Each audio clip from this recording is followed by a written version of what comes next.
নমস্কাৰ, মই ৰঞ্জন চৌধুৰী। হিন্দীত কথা এষাৰ আছে নহয়, পিকচাৰো হৈছিল আমিৰ খানৰ, জো জিতাও চিকান্দাৰ।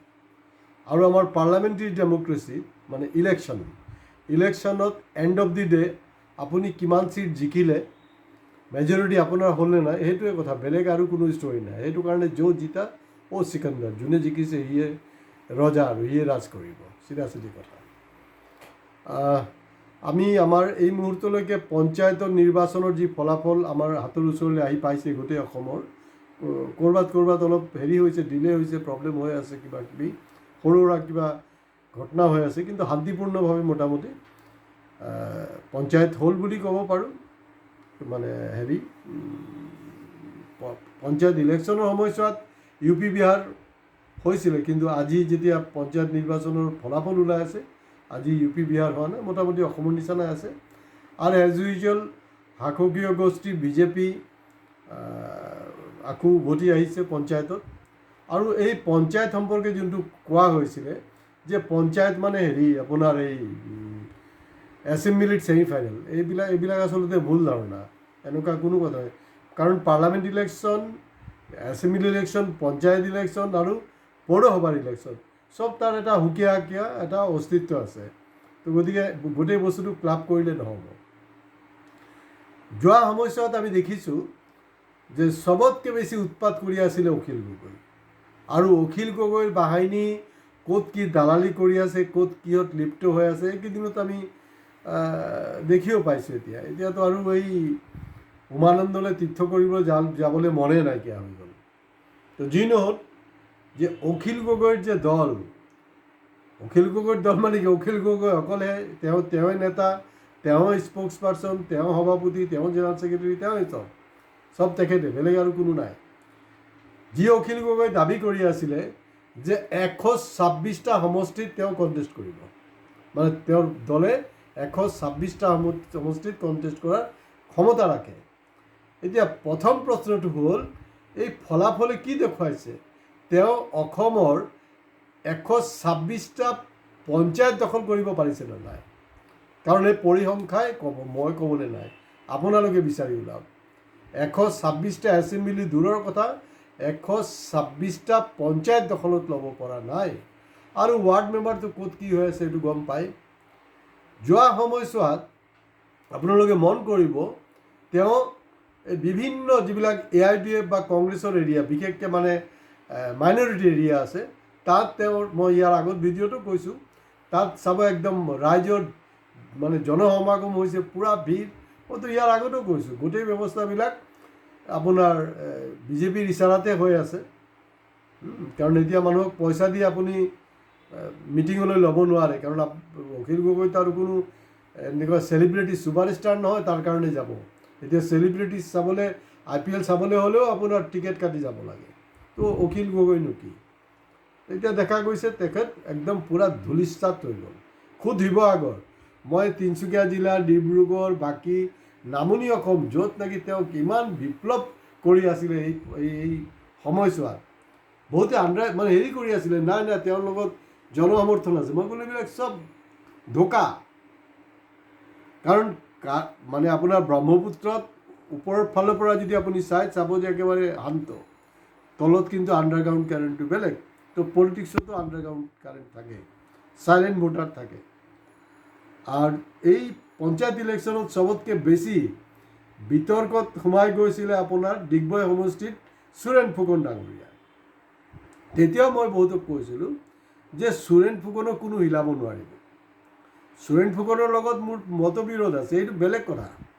কাৰণ এই চব ধান্দাবাজি হৈ আছে, কোনো কামৰ কাম একোডাল নহ'ব। খালি ছ'চিয়েল মিডিয়াত হয়তো অলপ ভাইৰেল হ'ব পাৰিব, কিন্তু ছ'চিয়েল মিডিয়া ভাইৰেল, আপোনাৰ কোনো ডাঙৰ ৰিজৰ্টত বহি মিটিং, সেইবিলাকৰ যোগেদি অসম, ভাৰতবৰ্ষ, গোটেই বিশ্বত ক'তো মানে হোৱা নাই, পাৱাৰ এক্সেঞ্জ হোৱা নাই, ক'তো কোনো বিপ্লৱ হোৱা নাই। তো গতিকে কংগ্ৰেছ এলায়েন্স কৰিব আনৰ লগত নে নকৰে সেইটো তেওঁলোকৰ কথা, মই ক'বলৈ একো নাই। কিন্তু অপজিশ্যন পাৰ্টি যেতিয়া 26ত এলায়েন্সৰ কাৰণে আহিব, এতিয়া আৰু কংগ্ৰেছক গালি পাৰিবলৈ দৰকাৰ নাই দেই। কাৰণ কংগ্ৰেছক বিজেপিয়েও গালি পাৰি আছে, কংগ্ৰেছক অখিলত গালি পাৰে আৰু কংগ্ৰেছক পাৰিলে বেলেগ অপজিশ্যন পাৰ্টিও গালি পাৰি থাকে। যিমানটো গালি বিজেপিক নাপাৰে, অপজিশ্যনে মিলি উল্টা আকৌ বিশেষকৈ অখিল গগৈ কংগ্ৰেছক গালি পাৰি থাকে। তো গতিকে এইটো একদম স্পষ্ট। আৰু মই বৰ আগৰ পৰা কৈ আছোঁ যে অখিল গগৈ এণ্ড কোম্পানী তেওঁলোকে 2012 পৰা তলে তলে বিজেপিৰ বি টিম হিচাপে কাম কৰি আছে। আৰু যোৱা সময়ছোৱাত যে ইলেকশ্যন ৰিজাল্ট সেইটো জল পটপট হৈ গ'ল। ইয়াৰ আগৰ এপিছডতো কৈছিলোঁ যে কংগ্ৰেছ ভুলতো যাতে আপোনাৰ অখিল গগৈৰ লগত এলায়েন্স নকৰে। তাত কি হ'ব, মানে এলায়েন্স কৰিলেও আপোনাৰ কংগ্ৰেছক লেং মাৰিব, এলায়েন্স নকৰিলেও গাদ্দাৰী কৰিব। তাতকৈ নকৰাটো ভাল।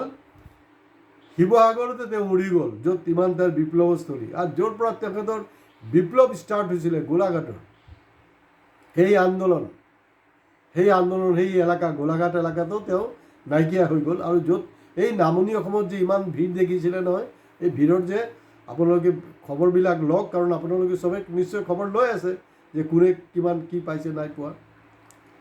আৰু এছেম্বলিটো এছেম্বলি হয়, গতিকে অপজিশ্যন বাকী যে লেফ্ট পাৰ্টিবিলাক আছে বা আমাৰ লুৰিণজ্যোতি গগৈৰ ৰাইজৰ দল আছে, তেওঁলোকে অলপ বাস্তৱমুখী হ'ব লাগিব।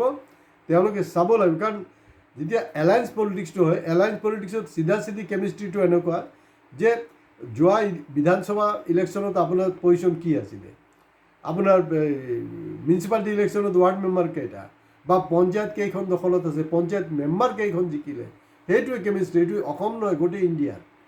গতিকে আপোনাৰ লুৰিণজ্যোতি পাৰ্টিয়েও যদি ভাবে যে না মোৰ 5টাত পঞ্চায়তত জিকিছে, গতিকে মোক 50টা এছেম্বলি চিট দিব লাগিব, এইটো এটা ভুল।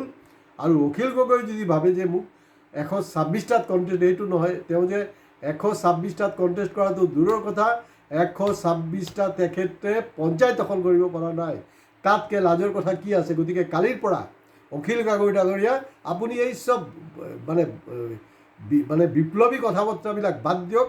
আপুনি চেষ্টা কৰক, আপুনি নিজে যুঁজিব লাগিব। কাৰণ কংগ্ৰেছৰ যদি মতিভ্ৰষ্টি হৈ নাথাকে, তেওঁলোকে শিৱসাগৰত আপোনাক কিন্তু মানে এলায়েন্স নকৰে। আপুনি নিজে যেনে তেনে প্ৰকাৰে চাওক, অলপ কনচেনট্ৰেশ্যন দি শিৱসাগৰৰ পৰা বিধানসভা জিকিবলৈ। কাৰণ শিৱসাগৰৰ ৰাইজে আপোনাক ইতিমধ্যে গম পাইছে। তো গতিকে ৰাইজে আপোনাক 26ত পঠাই নপঠাই আমি নাজানো। কিন্তু এই যে সুৰেন ফুকনৰ এগেইনষ্টত তেওঁৰ কেণ্ডিডেটত অমুক কৰিছে, ভিডিঅ' কল ৰেকৰ্ডিং, অমুক আগৰুম বাগৰুম বহুত কিবা কিবি হ'ল, গ্ৰাউণ্ড ৰিজাল্ট কি? এতিয়া কিছুমানে কৈ আছে তেওঁলোকে না বোলে ইমান টকা বোলে বিজেপি এৰি দিছে, ইমান টকা এৰি দিছে, মানে আপুনি কল্পনা কৰিব নোৱাৰে, মানুহবিলাকো পগলা হৈ গ'ল। বিজেপি যে টকা এৰিছে এইটোতো চবেই জানে, কাৰণ বিজেপিৰ হাতত চবতকৈ বেছি টকা আছে। তেওঁলোকে বিফ এক্সপৰ্ট কোম্পানীৰ পৰা হাইষ্ট আপোনাৰ ডনেশ্যন পায়, তেওঁলোকে আপোনাৰ আদানী আম্বানী বা কৰ্পৰেটৰ পৰা হাইষ্ট ডনেশ্যন পায়। তো এইটোতো জনা কথা, কাৰণ ইলেকশ্যন ফাণ্ড চবতকৈ বেছি তেওঁলোকৰ হাততে। আৰু বিভিন্ন ফিণ্ডিকেটৰ যোগেদিতো তেওঁলোকৰ হাতত ফাণ্ডত পইচা আছেই।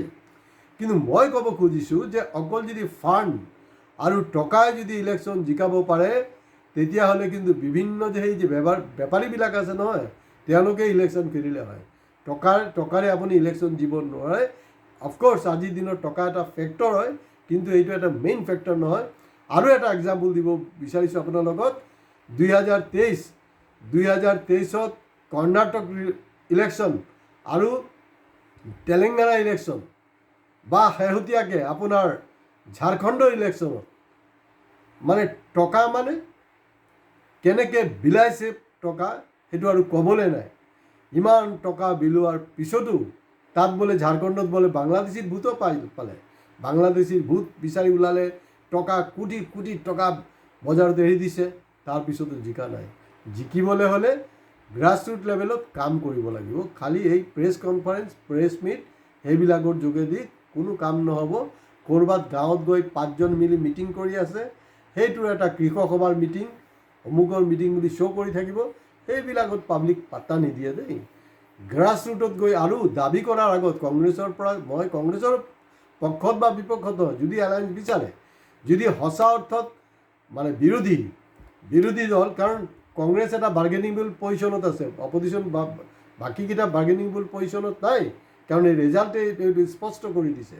গতিকে বাকীকেইটা যদি এইটো ল'বলৈ হয়, তেওঁলোকৰ যোনটো বাস্তৱ স্থিতি, সেই স্থিতিৰ ওপৰত বিচাৰ কৰি তেওঁলোকে ছিট ক্লেইম কৰিব, নহ'লে অলপ মিনিমাম যদি লাজ থাকে ছিট ক্লেইম কৰা উচিত নহয়। যোনটো বাস্তৱ আপোনালোকে য'ত দেখাব পাৰে যে চাওক আমি যোৱা এছেম্বলিত ইমান পাইছিলোঁ, এতিয়া ইমান পাইছোঁ, ইমান পঞ্চায়ত আমাৰ হাতত, ইমান ৱাৰ্ড মেম্বাৰ আমাৰ।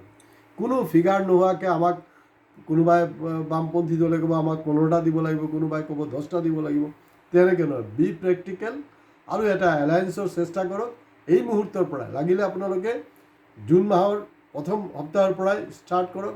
যদি ভাবিলোঁ যে না 26 জানুৱাৰীৰ পৰা আমি যাত্ৰা আৰম্ভ কৰিম, এইটো এটা ভুল ধাৰণা। আগতীয়াকৈ ষ্টাৰ্ট কৰক, তেতিয়াহ'লে নিশ্চয় 2026তো ফল পাব। নহ'লে একদম বিন্দাছ বিজেপি অসমত আৰামত ওলাই যাব। যিমানে বেছি আপুনি হিমন্ত বিশ্বক গালি পাৰিব কোনো লাভ নাই। তেখেতে বহুত খেলি মেলি কৰি আছে, সেইটো বেলেগ কথা, কিন্তু ছ'চিয়েল মিডিয়াৰ যোগেদি আপুনি সেইটো কৰিব নোৱাৰে গ্ৰাছৰুট লেভেল। আৰু টকাই কিন্তু জিকাব নোৱাৰে, সেইটো বিভিন্ন ৰাজ্যত বিধানসভা নিৰ্বাচনত কিন্তু এইটো ৰিজাল্টে তাৰ সেইটো বাৰে প্ৰতি প্ৰমাণ কৰি আছে। আজি ইমানতে শেষ কৰিছোঁ, কিন্তু আপোনালোকে আমাৰ চেনেল ছাবস্ক্ৰাইব কৰিবলৈ নাপাহৰিব, কাৰণ আমি খুব বেছি খাৰাং খাজ আৰু বাস্তৱমুখী কথা পাতিম। নমস্কাৰ।